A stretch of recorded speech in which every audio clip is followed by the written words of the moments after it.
provinsi maupun daerah dengan berbagai program bantuan sosial, baik dalam bentuk BLT, dalam bentuk BPNT, dalam bentuk PKH, bantuan pangan, bantuan stunting dan sebagainya mulai tahun berapa itu, tapi tidak memberikan efek terhadap penurunan angka kemiskinan di Kabupaten Malang secara umum.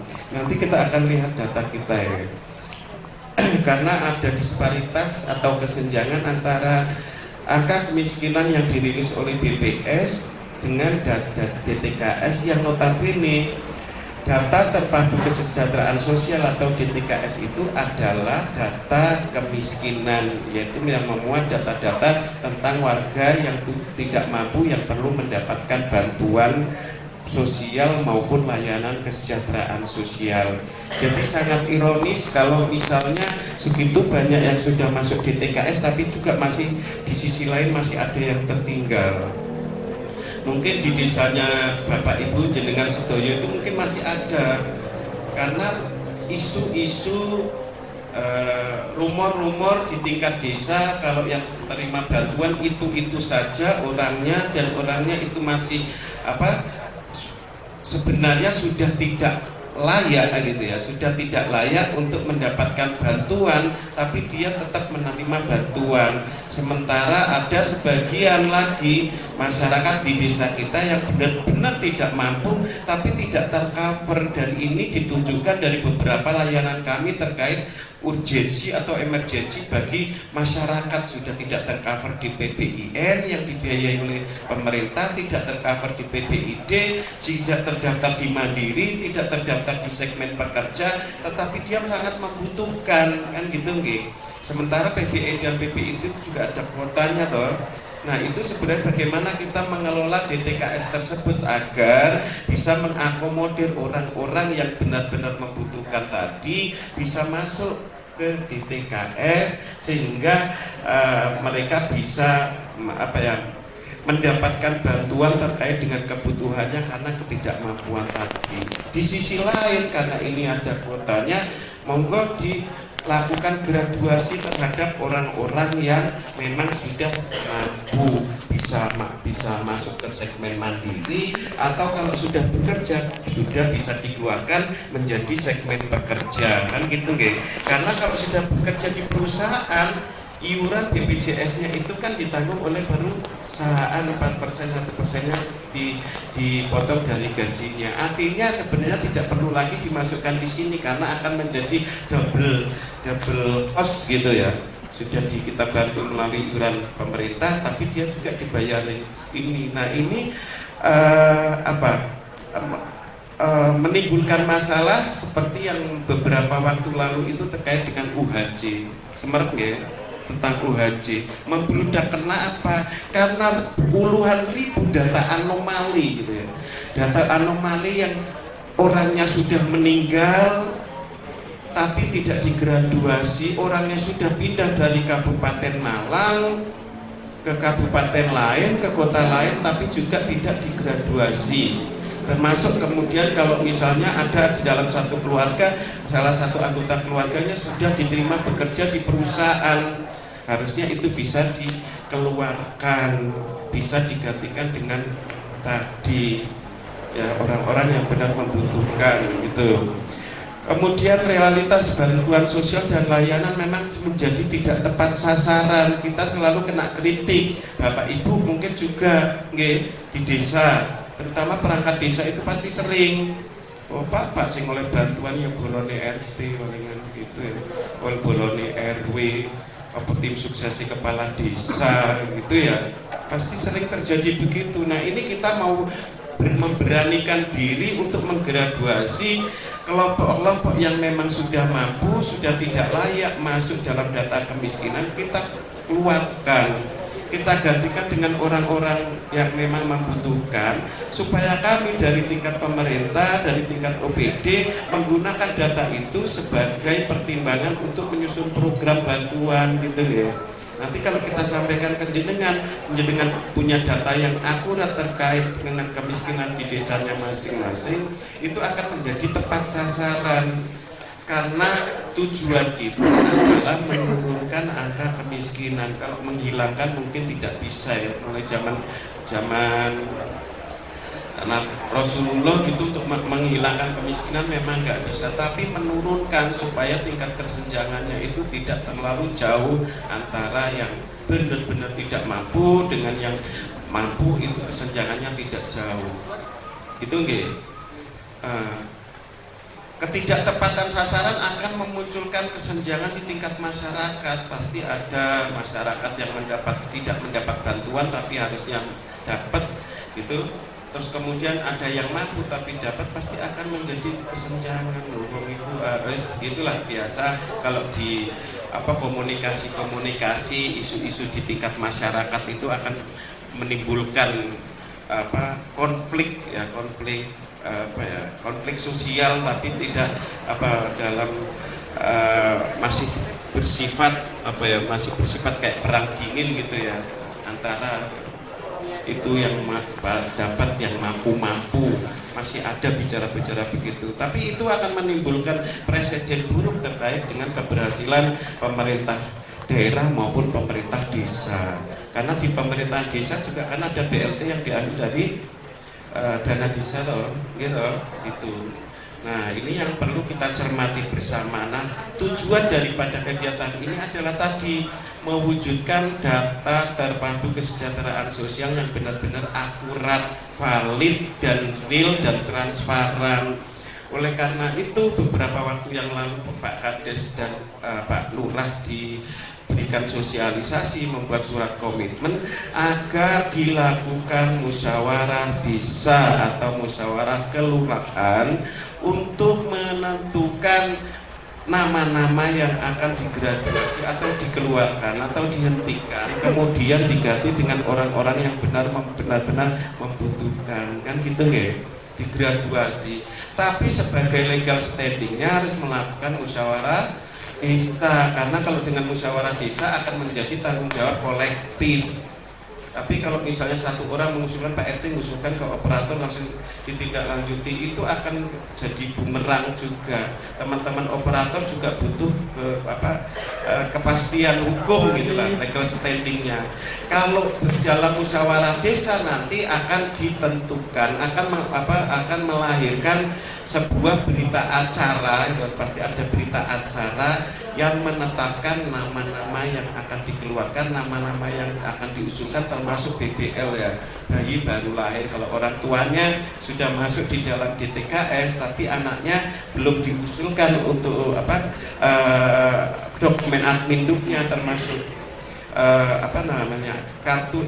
kartu identitas anak gitu ya, masuk nanti anaknya itu kalau sudah lewat 3 bulan dia akan kena mandirinya gitu loh.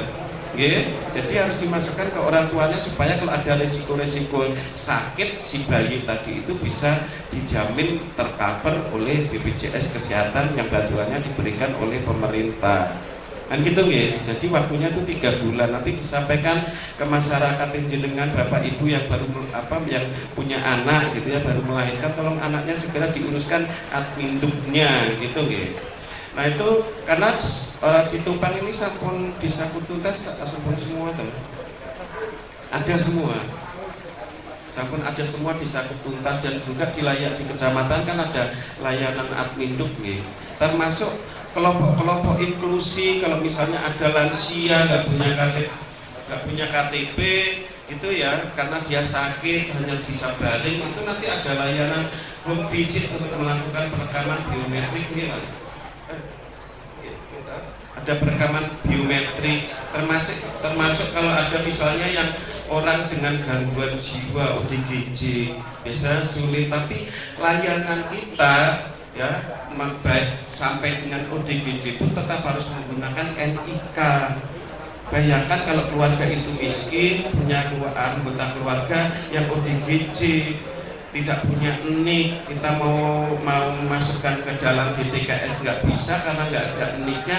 Tapi kalau misalnya ngamuk dibawa ke rumah sakit itu akan bayar, dan itu biayanya nggak sedikit, kan gitu nggih. Nah, termasuk kalau keluarga miskin yang ada disabilitasnya Nggih, kalau ada anggota keluarga memiliki anggota keluarga yang berkebutuhan khusus atau disabel, itu juga harus menjadi perhatian untuk diusulkan. Termasuk tadi ada lansia sudah, kemudian ada yatim piatu. Biasanya ada keluarga yang menampung anaknya, kakaknya karena sudah meninggal dua-duanya, atau adiknya meninggal dua-duanya, anaknya itu ditampung. Pak Bupati saat kemarin itu sangat konsen tentang ini, tolong diperbarui data yatim piatu. Oke, yatim piatu itu sangat penting supaya ya kita kalau yang mendustakan agama itu ya salah satu cirinya orang yang mengabaikan anak yatim. Nah itu Pak Bupati konsen terhadap ini, tolong diidentifikasi kembali di masyarakat gitu. Nah, bansos yang tidak tepat sasaran tadi akhirnya tidak bisa berkontribusi dalam penurunan angka kemiskinan, bahkan sebaliknya meningkatkan, karena orang yang daftar untuk mendapatkan bantuan itu bertambah terus. Tapi nek atine ditokno wangel, mungkin apa boten? Angel to nek ditokno ibu pakai ibu, nanti dibilang saya kan warga desanya jenengan Pak Kades, nanti bilang gitu. Padahal ya kita lihat kondisi sosial ekonominya sebenarnya sudah cukup mampu untuk masuk ke segmen apa ya, peserta mandiri gitu ya, bisa mampu membayar iuran BPJS-nya sendiri. Lalu karena di jaminan JKN ini, JKN ini ada kuotanya kan, ada kuotanya, jadi tidak bisa kita mengusulkan masuk serta merta karena dibatasi oleh kuota. Salah satunya adalah mengeluarkan yang mampu tadi itu supaya yang tidak mampu ini bisa dimasukkan, itu nggih. Kemudian terkait dengan masalah adminduk, ya mohon Bapak Ibu, tadi sudah saya sampaikan di awal, orang ada ODGJ atau lansia terlantar atau anak yang baru lahir, tolong diperhatikan untuk kedisiplinan atau kelengkapan adminduknya.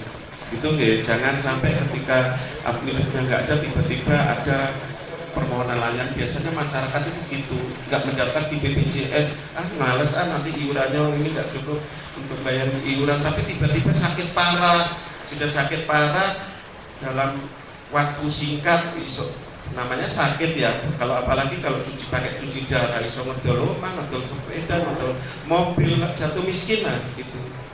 Jadi sebenarnya kita harus mengedukasi masyarakat kita bagaimana caranya bisa masuk ke dalam jaminan kesehatan kan gitu nggih. Gitu. Lalu terkait dengan berita acara tadi, kalau sudah dilakukan musdes, kemudian muncul berita acara, ada daftar hadirnya dan juga ada dokumentasinya, itu diserahkan kepada operator CNG yang ada di desanya masing-masing untuk dilakukan eksekusi. Ini Mbak, yang sudah ditetapkan oleh seluruhnya. Di sana ada perwakilan RT RW, ada BPD, ada tokoh masyarakat mungkin di sana, ada tokoh agama, tokoh perempuan yang dilibatkan, menjadi keputusan bersama, kesepakatan bersama supaya menghindari apa? Menghindari komplain. Kalau satu orang yang melakukan akan dikomplain, tapi karena ini kesepakatan bersama, ya sudah kan, yang tahu tentang kondisi masyarakatnya siapa? Kan RT RW loh yang lebih tahu, ya sudah ya Bapak. Misalnya RT 1, Pak Kades saya mengeluarkan itu, orangnya sudah, anaknya sudah bekerja, orangnya sudah mampu, jualannya sudah maju, misalnya gitu. Nah ini saya mengusulkan ada ini perempuan kepala keluarga. Tahu ya, perempuan kepala keluarga. Perempuan kepala keluarga itu adalah kayak sama dengan kayak single parent gitu ya. Janda, banyak atau janda di sini? Janda punya tanggungan anak ya, tapi penghasilannya itu untuk mencukupi kebutuhan dasar hidup keluarganya itu juga sangat sulit. Nah itu bisa dimasukkan. Nah ini yang si B itu orangnya sudah diterima jadi PNS, saya ganti dengan yang disabilitas. Ini kayak kemarin di Gondang Legi itu satu desa Pak ada 20 orang gangguan jiwa, langgar duwe BPJS kesehatan Pak. Yang mesakno itu gimana gitu, kenapa nggak enggak orang-orang yang mampu tadi itu tidak kita edukasi, kita sentuh hatinya, kita sadarkan Bapak Ibu, mohon ngapunten ini karena yang ada yang lebih membutuhkan itu, jenengan sudah mampu misalnya mengikuti segmen mandiri kan, banyak iurannya bisa dibayarkan oleh dirinya sendiri gitu loh. Untuk yang jenengan tinggalkan itu bisa membantu orang yang tadi membutuhkan. Akhirnya ya sulit Pak, nek ngenteni ngamuk, body gaji ngenteni ngamuk, baru tak punya jaminan kesehatan, padahal biaya untuk di RC Lawang itu juga cukup besar karena harus ada rawat inapnya gitu. Ada toh teng desa yang seperti itu? Ada? Nah, ada nggak mereka punya admin data kependudukan untuk ODGJ-nya? Nah, nggak ada Mas, tolong ya Mas. Setiap warga negara berhak, salah satu haknya adalah mendapatkan identitas gitu, karena layanan-layanan sekarang itu berbasis NIK, nomor induk kependudukan. Nah itu kalau sudah diserahkan tadi dokumen berita acara, daftar hadirnya, sama dokumentasi kegiatan musdesnya, itu diserahkan kepada operator untuk dilakukan eksekusi, diinput, dilakukan verifikasi dan validasi. Operatornya mananya? Operator SIG Engineer. Oke, dilakukan eksekusi, kemudian jangan lupa dilakukan final apa? Operator di verbal dilakukan apa? Finalisasi. Nek sampai nginput tok, ngusulkan tok, kalau ndak sampai klik finalisasi nih ya sampai kiamat -1 ya tetap orang-orang itu aja yang ada di situ ya. Nggih. Gitu, jadi harus difinalisasi supaya terganti, nggak ada lagi yang ngomong Pak sing nerimo iku tok, nggak ada lagi sudah, karena sudah selalu dilakukan musdes, dan kalau bisa musdesnya itu dilakukan secara periodik, bisa sebulan sekali. Karena apa, nasibnya orang itu juga dalam hitungan sebulan ya bisa jatuh miskin gitu tuh. Nah itu bisa dilakukan, dalam 1 bulan pasti ada bayi baru lahir, itu harus dilakukan musdes gitu. Pak gimana kalau Pak Kades ini nggak gelem, malah ini sebenarnya ada Pak BPD itu, wonten tahu Pak BPD mana? BPD, nah ada BPD, ada sekdes, sekdes wonten. Nah itu ada, monggo didorong untuk dilakukan musdes. Kalau misalnya nggak mampu atau nggak mau gitu ya, silahkan membuatkan surat pertanggungjawaban telah. Dan ini sebenarnya teman-teman sudah tahu tentang mekanisme ini, sama toh yang hasil pertemuan di Hotel Tidar Biptek terhadap teman-teman operator. Jadi harus dilakukan musdes, kalau tidak ya harus menggunakan SPT JM Pak Kadesnya, surat pertanggungjawaban mutlak. 1 desa apa contohnya, desa mriki desa napa? Karangsuko, Malang Suko, pada hari Pak Kadesnya bertanda tangan menyatakan bahwa 1 tidak melaksanakan musdes, ya kan. Yang kedua menyatakan bahwa nama-nama yang terlampir ini direkomendasikan misalnya benar warga saya untuk dikeluarkan dari DTKS, dan data nama-nama ini akan diusulkan masuk dalam DTKS gitu. Tapi SPTJM itu juga tidak boleh lebih daripada 2 kali, sekali 2 kali boleh, selanjutnya harus musdes. Masa ya di desa hanya mengumpulkan RT RW kemudian ngasih, nggak usah lah konsumsi, mungkin ya cukup air putih, mau ya Pak ya kalau bisa diundang, karena ini kan kita berjuang untuk membantu masyarakat kita supaya tadi benar-benar akurat, valid, dan program-program bantuan sosial itu nanti benar-benar tepat sasaran. Nah, lalu dari hasilnya sosialisasi Kades juga mungkin sudah diterima oleh Pak Sekdes atau Pak Kadesnya terkait dengan pembentukan tim pendataan dan pengelolaan DTKS untuk tingkat desa. Sampun diterima nopo mboten ini untuk formatnya?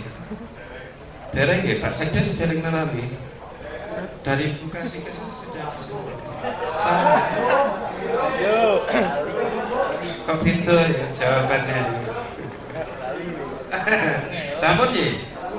Sampun. Nah itu segera dibuat supaya tahun 2025 setiap desa memiliki tim pendataan dan pengelolaan DTKS yang melibatkan unsur tadi perwakilan RT, RW, BPD, pokoknya ada unsurnya di sana.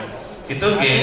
Nah, untuk mendorong keaktifan, untuk memotivasi, kemarin di Pendopo Agung juga disampaikan oleh Kepala Dinas Pemberdayaan Masyarakat Desa bahwa dengan dasar SK tadi itu boleh memberikan insentif yang bersumber dari dana desa kepada tim pendataan dan pengelolaan DTKS. Oke, gitu nggih. Tapi ada catatannya bagi yang tidak merangkap sebagai perangkat, karena nanti kalau sudah perangkat ya dapat dari pemerintah juga, dapat dari ini nggak boleh, karena akan jadi temuan, karena ada di kecamatan lain itu begitu double gitu ya, bahkan ada yang masuk DTKS, mohon maaf ya, bahkan ada yang kasih ke sosial loh, yang dimasuk dalam DTKS. Sistem itu nggak bisa dicurangi karena nik, begitu ditekan nik akan tahu pekerjaan jenengan PNS nopo mboten, gitu ya, guru nopo mboten, dan itu kena, akhirnya kita dapat teguran, ya kita suruh mengembalikan. Dapat bantuan PNS kok dapat bantuan itu di lagi apa, pejabat lagi kasih ke sosial lagi gitu ya, guru lagi ada yang guru juga. Nah ini kita akhirnya itu kan menghilangkan peluang-peluang untuk masyarakat yang benar-benar membutuhkan loh. Harusnya masyarakat tadi itu masuk kan nggak bisa gitu. Jadi nanti tolong difasilitasi Bapak Ibu BPD, Bapak Ibu Sekdes untuk matur ke Pak Kades. Sebenarnya Pak Kadesnya sampun tahu untuk segera dibuatkan SK Kepala Desa untuk pembentukan tim pendataan dan pengelolaan DTKS. Lalu supaya nanti bisa tercover di tahun anggaran 2025 ini, saat ini saya rasa desa-desa sudah lagi mau atau sudah barangkali ya melaksanakan musyawarah desa tentang penyusunan RAPBD atau KPD-nya. Oke, jadi bisa sinkron gitu loh dengan itu. Nah terkait dengan tadi yang saya bilang bahwa Mbak Ulfi, next Mbak Ulfi. Jadi ini kita bicara sekarang tentang data penduduk Kabupaten Malang itu sekitar 2.700.000-an. Kok nggak kita sadar sih, 2.700.000-an. Angka kemiskinan yang dirilis oleh Badan Pusat Statistik itu tahun 2023 itu sekitar 9,86, tidak sampai 10% toh. Kalau 10%-nya dari 2.700.000 berapa? 270.000. Gitu nggih? Itu logika berpikir kita gitu. Kalau jumlah penduduk Kabupaten Malang 2.700.000, angka kemiskinan taruhlah, padahal ya kurang dari 10, taruhlah 10%, maka 270.000. Nah, ironisnya yang data warga Kabupaten Malang yang masuk dalam DTKS jumlahnya berapa itu? 1.149.000 atau 42,5%.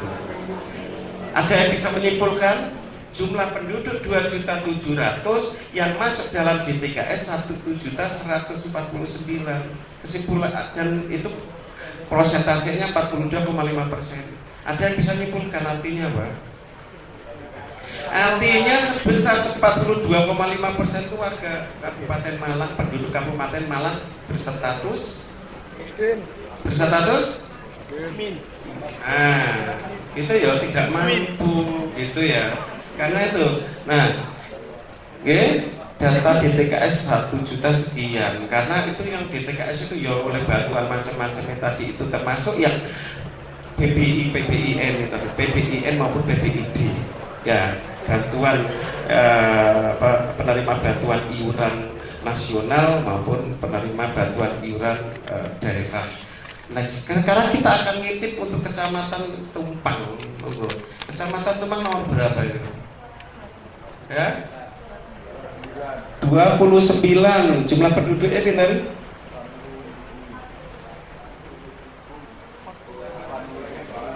Nggih, saya berdiri aja, mohon izin ya. Terima kasih, saya berdiri. Halo? Oke, baik. Jadi ini Tumpang itu jumlah penduduknya 80.193 jiwa. Oke. Yang masuk dalam DTKS 42.280. Oke, atau sebesar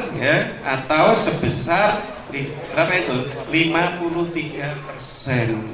Berarti penduduk Kecamatan Tumpang 53%-nya adalah mampu.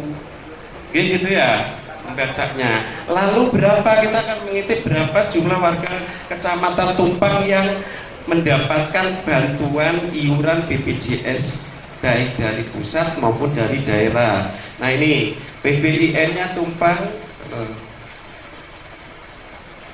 sebesar 36.380 jiwa. Penduduk Kecamatan Tumpang dibantu iuran BPJS-nya oleh pusat. Ya, kemudian sebesar 5.477 dibayar oleh Pak Bupati, Pak Kepala Daerah. Gitu toh?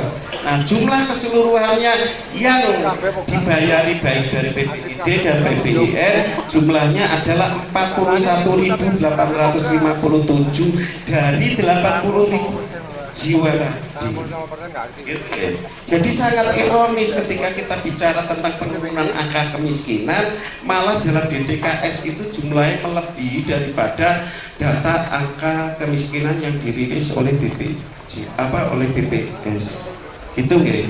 Oleh karena itu kasus terkait dengan UHC itu ya tadi banyak data anomali.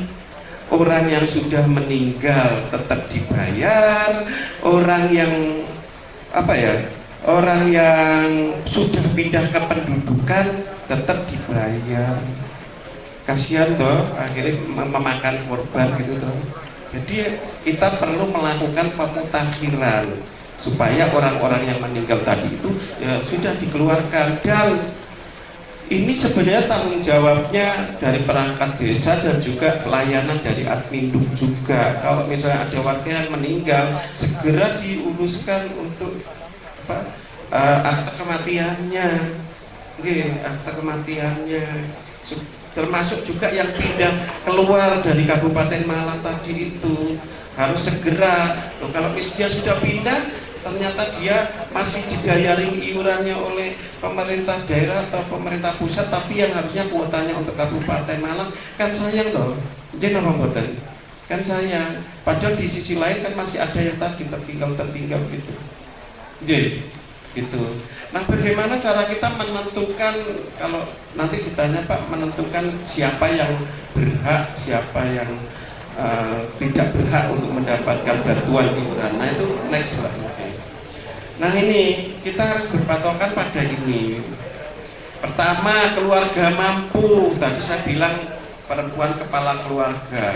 Tapi kalau jandanya meskipun punya anak banyak, tapi usahanya akeh, asetnya banyak, Pak sandaran kayu jati.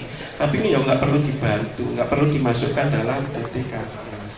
Kita kriterianya adalah perempuan kepala keluarga yang tidak mampu dimasukkan. Kalau misalnya itu single parent tapi ya sogeh bisa usaha gitu ya, nggak perlu dimasukkan karena itu dianggap mampu, punya rumahnya sudah bagus ya, permanen, kemudian punya kendaraan bermotor, dikeluarkan dari DTKS. Kemudian yang kedua, telah meninggal dunia. Nah, ini yang saya sampaikan, tolong yang meninggal tadi itu, masa ini diberikan bantuan iuran BPJS apa ya bisa hidup lagi, hidup lagi lah materi bocah gitu ya kan. Ya kan, mungkin berobat lagi, padahal yang hidup tadi itu, yang susah tadi itu butuh, nah supaya bisa menggantikan orang-orang yang sudah meninggal ini. Kemudian yang ketiga, memiliki pekerjaan sebagai PNS, TNI, Polri, atau menerima gaji pensiunan dari TNI, PNS, TNI, Polri, yaitu harus dikeluarkan karena dia mendapatkan gaji atau pensiunan dari APBN maupun APBD. Gitu nggih.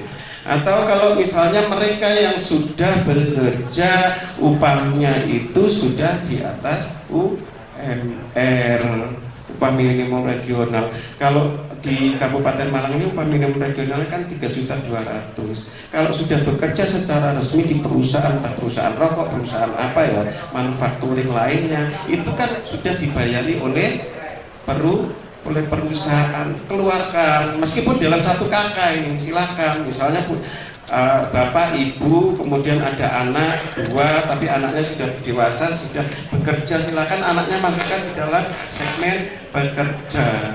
Itu nggih. Jadi bisa digantikan oleh orang lain lagi. Kalau bapaknya, kalau misalnya masih masuk, bapak ibunya kalau masih masuk layak PBIN dan PBID, ya dipertahankan gitu. Kemudian tidak memenuhi kriteria sesuai persyaratan, itu sama dengan yang kita sampaikan dulu kalau saya lakukan verval. Kebetulan Tumpang ini kemarin saya yang melakukan verifikasi dan validasi. Kalau ada program bantuan untuk, insya Allah kalau tidak ada aral melintang kita akan salurkan. Itu juga kita lakukan kriteria khususnya. 1, usianya 18 sampai 58. Lansia, misalnya kalau sudah lansia, kalau misalnya dibantu dengan modal usaha pun peluang untuk berkembangnya agak sulit gitu ya. Jadi yang usia produktif. Yang kedua, harus memiliki embrio usaha. Kenapa? Karena kita ini mau mendorong supaya yang miskin-miskin tadi kalau ada modal usahanya bisa usaha meningkat. Jadi dia tidak begini terus gitu tidak bergantung atau tidak tergantung kepada bantuan pemerintah terus, karena bantuan juga sifatnya tidak abadi kan gitu nggih. Kemudian siapa masyarakat miskin yang yang berhak menerima tadi? Kepala keluarganya. Nah, ini yang seperti saya sampaikan di sini. Ada nggak kepala keluarga atau perlu kepala keluarganya yang misalnya tidak bekerja? Ada gitu. Oke, ada loh, nggak bekerja, hasilnya bojone mungkin serabutan gitu ya. Kemudian pernah khawatir tidak makan dalam setahun?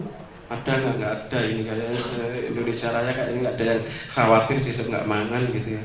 Kemudian atau benar-benar tidak pernah makan 1 kali aja dalam 1 tahun, seharian nggak makan gitu, saya rasa nggak ada. Kemudian pengeluaran kebutuhan makan lebih besar, meskipun dia bekerja tapi penghasilannya ternyata itu lebih kecil daripada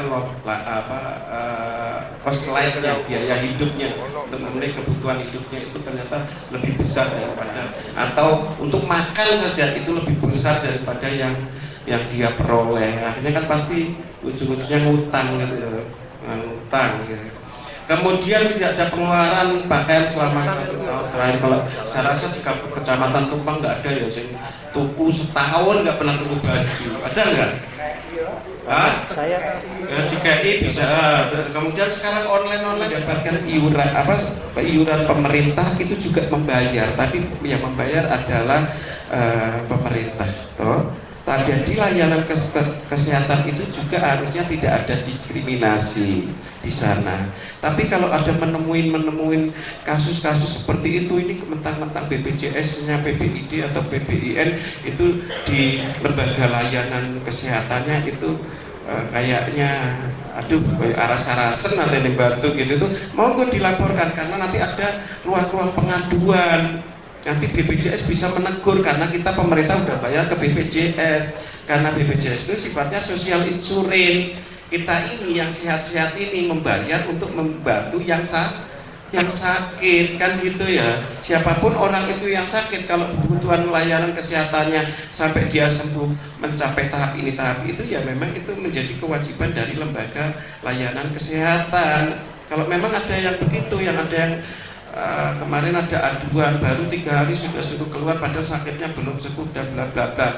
Banyak obat di apotek rumah sakit dinyatakan tidak ada, harus beli di luar, padahal beli di luar juga ada. Nah itu monggo kalau ada proses-proses layanan klaim itu bisa enggak diklaim gitu kalau beli obat di apotek luar gitu bagi masyarakat. Lah wong wis bayar gitu lah, harusnya memang apotek rumah sakitnya itu dilengkapi. Nanti ada ruang-ruang pengaduan baik secara real dipasang di rumah sakit atau di melalui online atau melalui JKN mobile ruang pengaduan. Dan juga saya rasa ada itu loh, layanan pesipirang kalau nggak ada.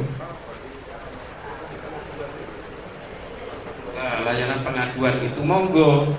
Jadi saya kasihan kalau misalnya ada pasien gitu ya, warga miskin sudah masuk ini diantar ke sana belum sembuh, obatnya belum kurang lah. Kalau misalnya mereka beli obat sendiri pun sepertinya ya nggak mampu. Kan gitu ya. Termasuk kemarin di Kecamatan Pagelaran juga ada gitu yang orang gila tadi itu. Bapaknya jual cilok, ibunya stroke, anaknya loro, 2 anak ODGJ kabeh dan nggak masuk segmen PBID atau PBIN. Mesakno napa mboten? Sementara di desa itu pasti ada yang mampu tapi masuk di dalam PBIN atau PBID. Gitu toh. Jadi harus dibijaksanai wah gitu. Nah, terkait dengan Adminduk monggo tadi bagi masyarakat yang kependudukannya belum ada, belum memiliki, tolong segera didaftarkan untuk penulisan Adminduknya. Nah, dalam hal ini saya menggugah hati ini jenengan sedoyo supaya karena misi sosial ini memang keterpanggilan jiwa gitu ya. Kita mengutamakan orang-orang yang benar membutuhkan supaya mereka tersentuh oleh bantuan-bantuan pemerintah, baik bantuan sosial maupun layanan kesejahteraan sosial.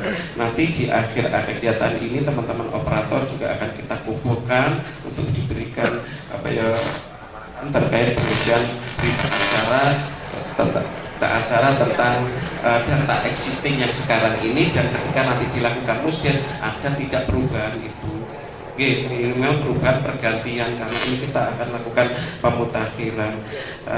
Mungkin itu yang bisa saya sampaikan. Selanjutnya edukasi, kita akan lakukan diskusi untuk menampung masalah-masalah dari Bapak Ibu DPD atau Sekdes Seklur atau teman-teman operator SIG terkait dengan pemutakhiran DTKS dalam rangka optimalisasi pengelolaan DTKS supaya DTKS itu menjadi akurat sehingga program bantuan kita benar-benar tepat sasaran, pada akhirnya akan berpengaruh terhadap peningkatan kesejahteraan dan penurunan angka kemiskinan. Itu advokasi dan registrasi. Mungkin bahasa ringkasnya itu adalah pendaftaran mandiri, BPJS mandiri yang bisa dilakukan oleh pihak desa. Jadi warga tidak perlu lagi datang ke kantor BPJS.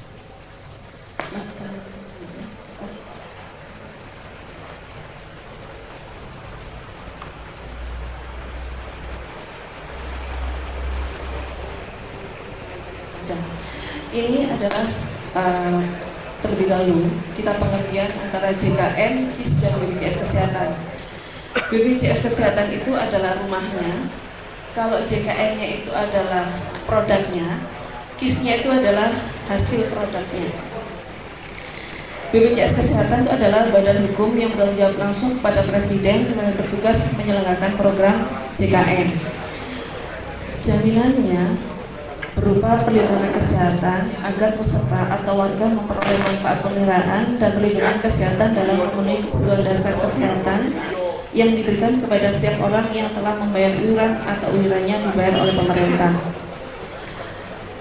Untuk hasil dari BPJS Kesehatan itu adalah kartu KIS. KIS itu adalah Kartu Indonesia Sehat. Nah, KIS ini ada berbagai segmen, yaitu ada PPI, ada PPIN ataupun PPID, ada PPU, perusahaan, ada PPBU itu adalah mandiri. Nah, KIS ini bermanfaat untuk kesehatan. Ada 4 manfaatnya secara promotif, preventif, kuratif, dan rehabilitatif.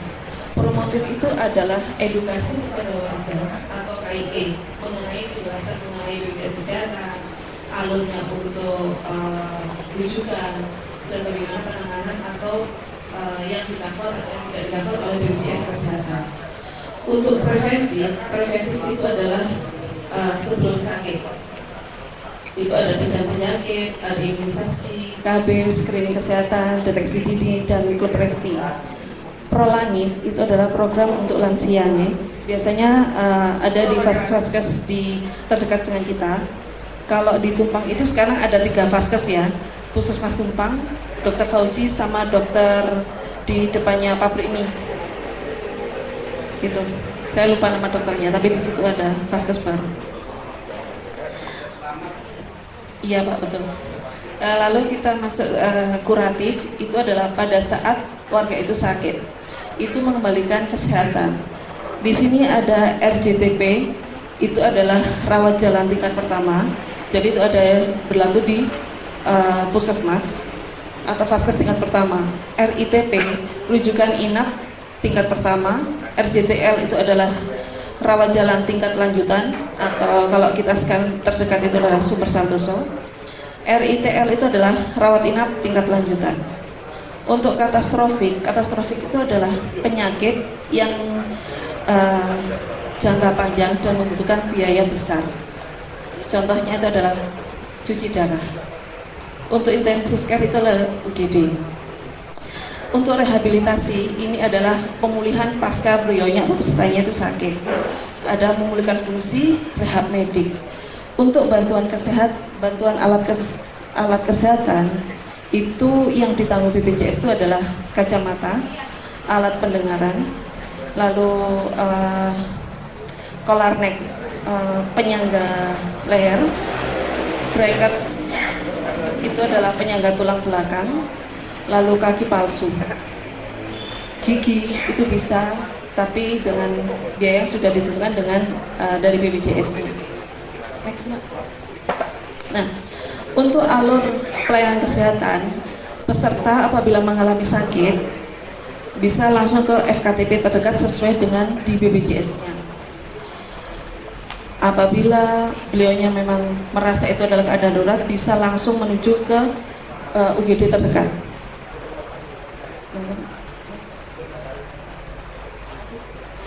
Ini adalah layanan-layanan peserta JKN dari tatap muka.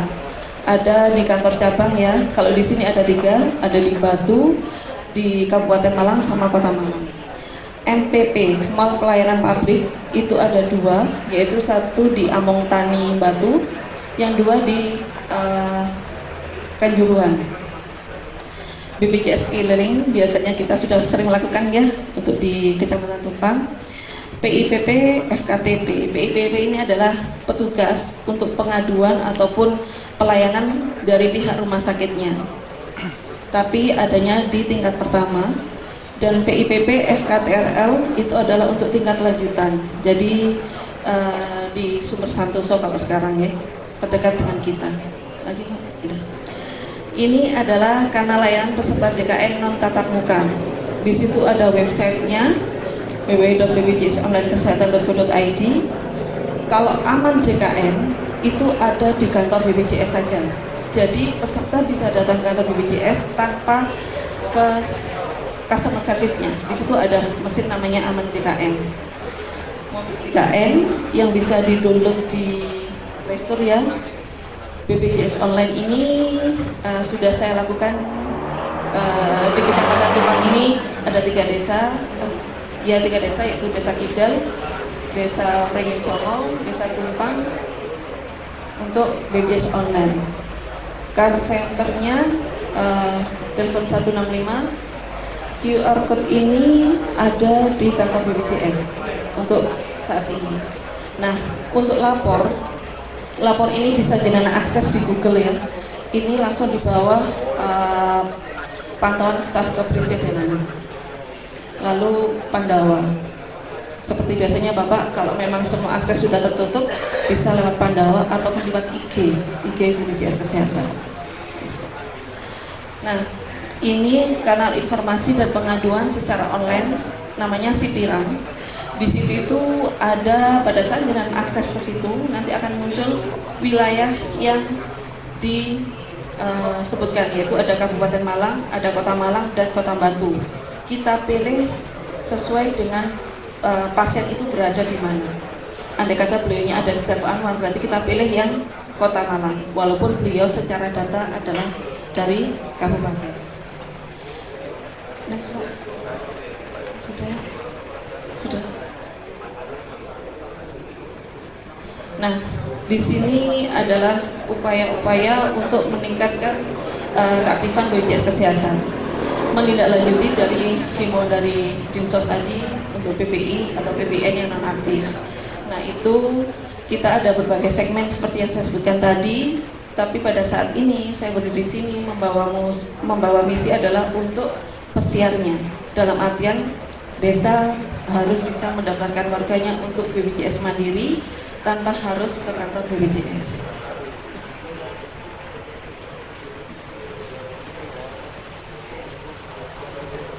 Nah, ini adalah kolaborasi untuk JKN ya. Secara dasar hukum, pesiar itu memang sudah ada naungan hukumnya, yaitu dari Permendagri nomor 15 tahun 2023, Permendas PDTT nomor 8 tahun 2022, Permendas PDTT nomor 7 tahun 2023, Permendas PDTT nomor 13 tahun 2023. Tujuannya ini adalah setiap desa itu bisa mencapai UHC, Universal Health Coverage, dari berbagai segmen. Karena kita tahu untuk masuk DTKS harus ada syarat dan ketentuan yang berlaku. Kalau memang nanti pesertanya bisa diedukasi untuk jadi BPJS Mandiri, nah tugas kita di sana untuk membantu secara langsung lewat desa tanpa harus ke kantor BPJS.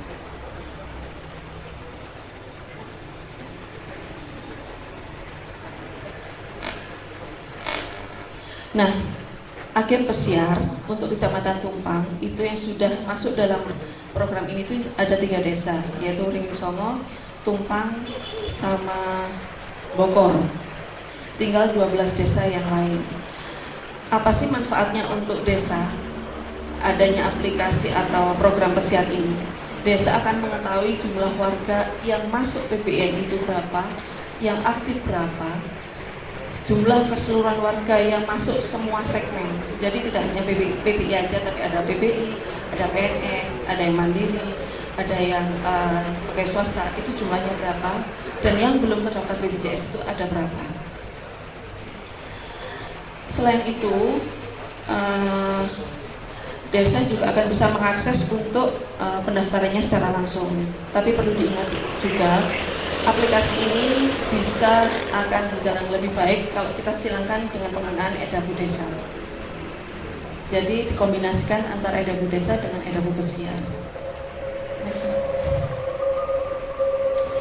Ini adalah aktivitas pesiar ya. Petugas sama seperti saya itu namanya agen pesiar. Nah, kita itu tugasnya adalah petakan, pendataan data penduduk, sisir, kita melihat data itu PPIN atau PPID non-aktif, atau pegawai swasta yang sudah nonaktif. Itu bisa kita daftarkan lewat aplikasi